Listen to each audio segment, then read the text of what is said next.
In our everyday lives, we use a lot of words without spending too much time thinking about the real meanings behind them.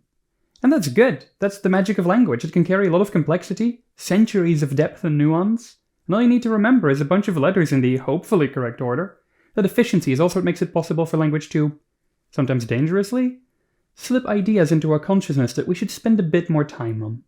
In this quick why, I want to talk about a word that often gets used to hide something. It obscures something, and I want to look behind it.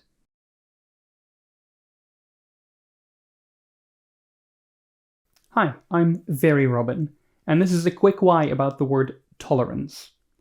It's a term we use in design and engineering, it's used in medical contexts, and we use it to talk about personal limits. But where it obscures things, and what I want to talk about, is when we use it to talk about a kind of acceptance. I've lived in Norway for most of my adult life, but I'm originally from the Netherlands, and to a lot of people, that's a cool country. Maybe it's the idea of a country that's 1/3 under sea level, maybe it's the weed. It's supposedly cooler than Norway, even according to a lot of Norwegians. So a few times a year, someone asks me if I don't want to move back to the cool country. For the purposes of keeping this video short, I will not be discussing the origins of chattel slavery, holiday-themed racism, or should it be a racism-themed holiday? And the many other colonialist hobbies that the Dutch love.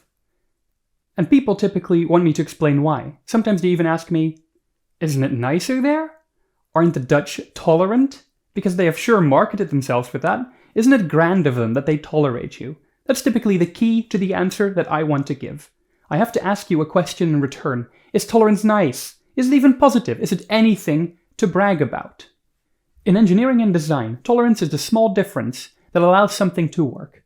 I know that doesn't sound so bad, so let me reword that. Tolerance is the narrow range of allowed variance before something fails. Okay, maybe that's sounding a little bit less positive. And personally, if you tolerate something, is that good? Sure, I have a level of pain tolerance, that's very cool of me. That's a positive life skill. But it would be better without the pain. I wouldn't need to tolerate pain if I wasn't in pain. Is it so positive, broadly speaking, to tolerate bad things? So, then you just have to think about someone tolerating you in their country. I'd rather be welcomed, accepted, heck even loved. But tolerated? Tolerance isn't positive, and it's nothing to brag about. Tolerance is 0. Tolerance is the minimum requirement of civility.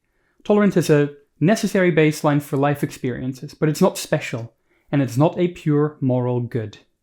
Some people have made it a kind of branding exercise to be the tolerant ones. And for some reason they think it makes them look good. They'll tolerate immigrants, queer people, trans people, neurodivergents, most religions. What they don't ever tell you is the narrow range of allowed variance before they reject you, before they inevitably want to get rid of you. Tolerance isn't anything to brag about.